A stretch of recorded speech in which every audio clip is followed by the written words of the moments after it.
Quelle est la différence fondamentale entre une personne surdouée, un haut potentiel, et une personne qui ne l'est pas, ou la différence également avec un haut QI?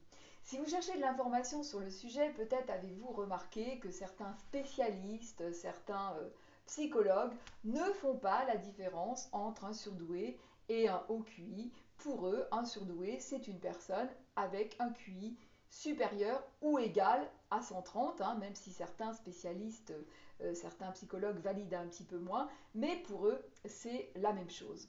Or, si moi je n'ai absolument rien contre le test de QI, hein, je trouve qu'il est intéressant parce qu'il a le mérite de donner quelque chose de concret, de tangible et donc de rassurer les gens concernés. Hein. Cependant, concernant le surdoué, si on reste focus sur le QI, eh bien on passe complètement à côté de ce type d'intelligence-là et c'est sûrement pas comme ça qu'on va pouvoir les aider. Hein. Donc un haut QI, eh bien c'est une personne effectivement qui a un QI bien supérieur à la moyenne, qui va être en capacité eh bien, de faire des calculs, de faire des analyses très sophistiquées, de façon très puissante, rapide, hein, et qui va très bien s'emporter. Hein. Le surdoué, lui, ça va au-delà du QI. Hein. Le surdoué, ça n'est pas que cela, ça va au-delà. Chez le surdoué, il y a aussi du corps. Et ça veut dire quoi ça? Eh bien ça veut dire que ce corps, eh bien chez le surdoué, il y a cette fameuse hypersensibilité. Hein. D'ailleurs on devrait peut-être plus parler d'hyperacuité, peut-être que ça éviterait quelques confusions. Mais il y a chez lui cette hypersensibilité, donc une grande capacité de percevoir des informations très fines, parce que bien sûr que dans cette hypersensibilité, il y a de l'intelligence, hein, il y a de l'intellect, pas de l'intellectuel, mais il y a de l'intellect. Hein. Et cette façon de percevoir finement, cette capacité également d'analyse, eh bien, va amener le surdoué eh bien, vraiment à l'essence des choses. Le surdoué, c'est quelqu'un qui a une capacité à être vraiment directement connecté à l'essence. Il pense essence, il cherche l'essence, euh, il vibre l'essence, si j'ose dire. Hein. Voilà, c'est ça, un surdoué. Et ça fait une différence fondamentale dans son rapport au monde, son rapport à l'autre et ses besoins. Ça veut dire quoi être connecté comme ça à l'essence? Eh bien, dans cette idée d'essence, il y a cette idée de complétude, il y a cette idée d'équilibre et d'harmonie.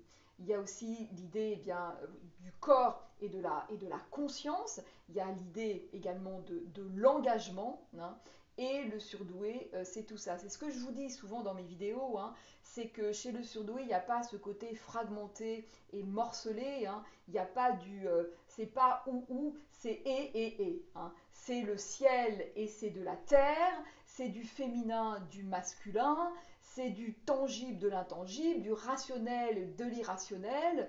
C'est du concret et du spirituel. C'est tout ça. L'équilibre du surdoué, c'est tout ça. Hein. Et cette façon-là d'être dans cette complétude-là, c'est ça aussi eh bien, qui fait qu'il va être particulièrement puissant. Hein, c'est ce qui va lui donner sa puissance, ce qui va lui donner sa résilience, ce qui va lui donner également sa passion, hein, parce que là on est dans la magie, dans la passion, dans l'amour. Hein, et ça, eh bien, ça va lui permettre une très grande créativité. Hein, le surdoué est même plus créateur que créatif. Hein, ça va lui permettre eh bien, ses fulgurances, ses eureka. Ça va lui permettre eh bien, souvent d'être plus spécialiste que le spécialiste rapidement lorsqu'il s'intéresse à un sujet. Hein.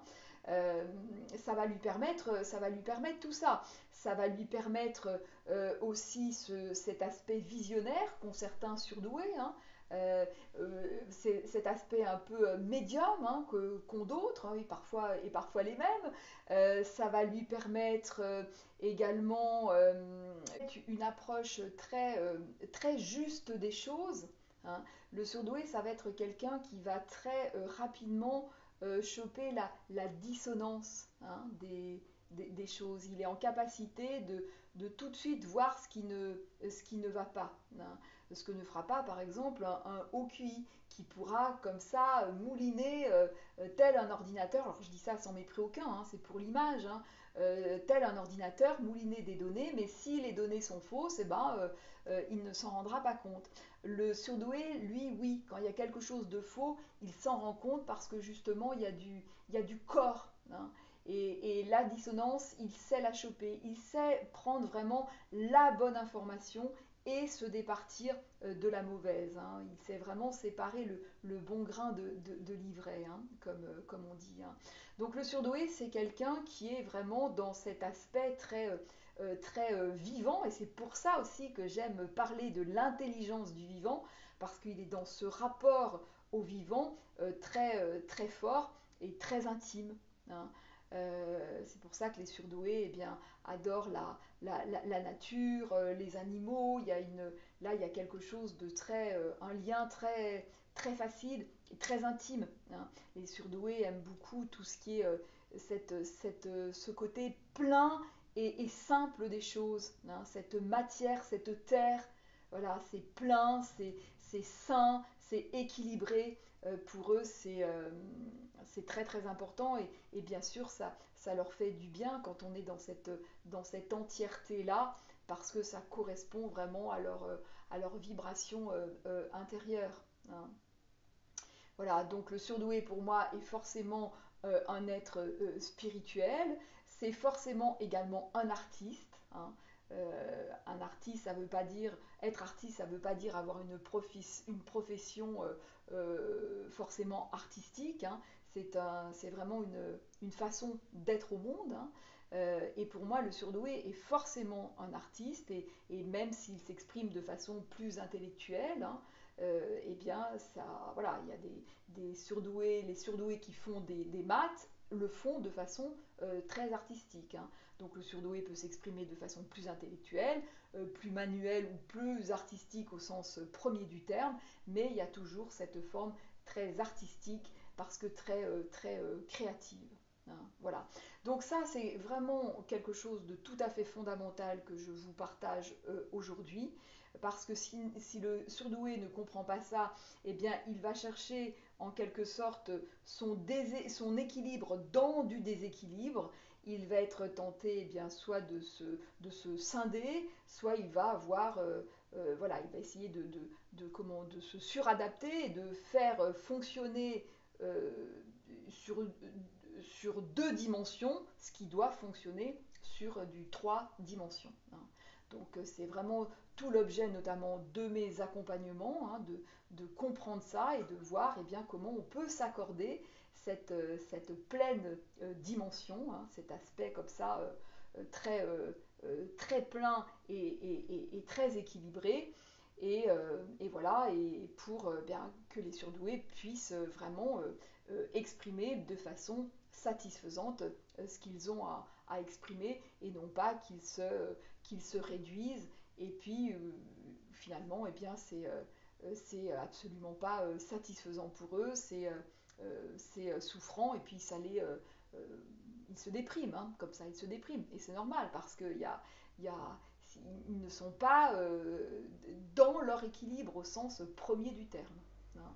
Voilà. Voilà ce que je voulais vous partager dans cette vidéo. Eh bien, dites-nous en commentaire comment résonnent ces informations.